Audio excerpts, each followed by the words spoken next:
देगलूर येथे भारतरत्न डॉक्टर बाबासाहेब आंबेडकर यांच्या 135व्या जयंतीनिमित्त डॉक्टर मिलिंद शिकारे मराठवाडा साहित्य परिषद शाखा देगलूरचे अध्यक्ष लक्ष्मण मलगिलवार, मनोहर देगावकर, ॲडव्होकेट अशोक कापसे यांनी डॉक्टर बाबासाहेब आंबेडकर यांच्या पुतळ्याला मनोभावे पुष्पहार अर्पण करून वंदन केले। डॉक्टर मिलिंद शिकारे, मनोहर देगावकर यांनी डॉक्टर बाबासाहेब आंबेडकर यांच्या चिरंजीव कार्याचा आलेख आपल्या शब्दात कथन करून बाबासाहेबांच्या आठवणींना उजाळा देत जयंतीनिमित्त डॉक्टर मिलिंद शिकारे, मनोहर देगावकर यांनी सर्व जनतेस शुभेच्छाही दिल्या।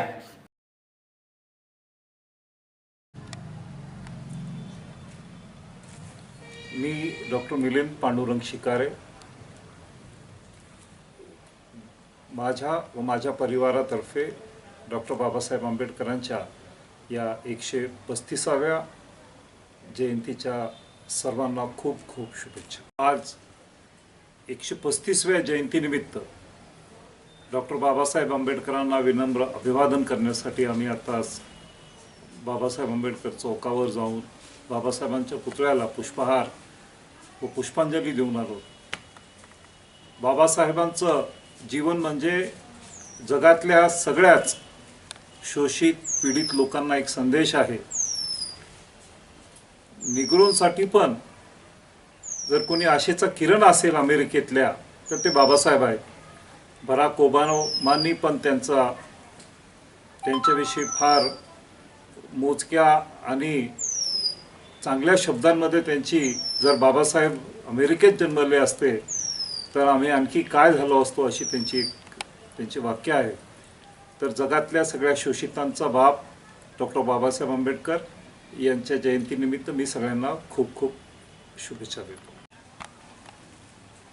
मी मनोहर खंडेराव देगावकर, देगावचे माजी सरपंच। मी भारतरत्न डॉक्टर बाबासाहेब आंबेडकर यांच्या 135व्या जयंतीनिमित्त सर्वांना शुभेच्छा देतो आणि डॉक्टर बाबासाहेबांच्या कृपेमुळे किंवा डॉक्टर बाबासाहेबांमुळेच आज जे काही दलित शोषित पीडित लोकांना जे काही सामाजिक, राजकीय, आर्थिक स्तरामध्ये काम करण्याची संधी मिळत आहे याचं पूर्ण श्रेय डॉक्टर बाबासाहेब आंबेडकरांना जाते। आणि जसं आपले आईवडील कष्ट करून आपल्याला जे काही शिकवण देतात त्याच पद्धतीनं बाबासाहेबांचा आदर्श घेऊन आपण शिक्षणाकडे जर वाटचाल केली तर निश्चितपणानं आजचे जे दिवस आहेत याहीपेक्षा भविष्यामध्ये चांगले दिवस येतील। परत एकदा आपणा सर्वांना शुभेच्छा देऊन या ठिकाणी थांबतो। जय भीम, जय अण्णा।